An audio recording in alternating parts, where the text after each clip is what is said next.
আসসালামু আলাইকুম প্রিয় খামারি ভাই বোনেরা, আশা করি সবাই ভালো আছেন। গাদির ফার্মস অ্যান্ড হ্যাচারি খুলনা 0 পয়েন্টে কাজী সিয়াম হোসেন বলছি।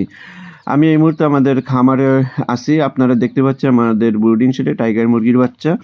আমরা আপনাদেরকে এই মুহূর্তে দেখাবো আমরা কিভাবে ব্রুডিংটা করে থাকি।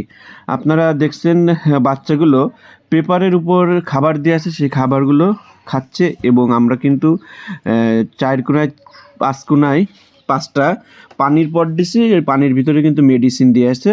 আপনার ব্রুডিংয়ে যে মেডিসিনগুলো প্রয়োজন হয় সকাল বিকেল এবং রাতের বেলা যে মেডিসিন দেওয়া হয় সেই মেডিসিনই কিন্তু আমরা এই পানির ভিতর দিয়ে থাকি। আর সবসময় পানিটা দেওয়ার সময় একটু খেয়াল করবেন যে এই পানিটার ভিতরে যাতে বাচ্চা না পড়ে যায়, এজন্য একটু উঁচু জায়গায় এই পানিটা দিবেন।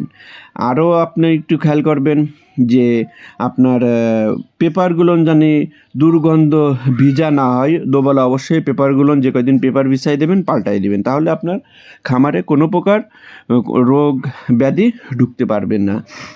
আপনারা আরও বিস্তারিত জানতে আমাদের স্ক্রিনে দেওয়া নাম্বারে যোগাযোগ করবেন। আপনি চাইলে আমাদের খামারে এসে ভিজিট করেও আপনি বাচ্চা সংগ্রহ করতে পারবেন, অথবা পরবর্তীতে বাচ্চা সংগ্রহ করলেন আপনি ভিজিট করে চলেও যেতে পারেন, সে অপশান রয়েছে। আরও বিস্তারিত জানতে আমাদের স্ক্রিনে দেওয়া নাম্বারে হোয়াটসঅ্যাপ ইমো আছে, এখানে মেসেজ করে আপনি জানতে পারবেন। আমাদের এই টাইগার মুরগির বাচ্চা 1 থেকে 15 দিন বয়স পর্যন্ত আমরা বিক্রয় করে থাকি। আপনি চাইলে বোর্ডিং কমপ্লিট বাচ্চা নিতে পারেন, আবার 1 দিনের বাচ্চাও নিতে পারবেন। কে কোথা থেকে ভিডিওটি দেখছেন অবশ্যই আমাদেরকে জানাবেন। আর যারা ভিডিওটি নতুন দেখছেন, আশা করি আমাদের চ্যানেলটি সাবস্ক্রাইবারকে আমাদের সাথে থাকবেন। ভালো থাকুন, সুস্থ থাকুন, সবার দীর্ঘায়ু কামনা করছি। আল্লাহ হাফিজ।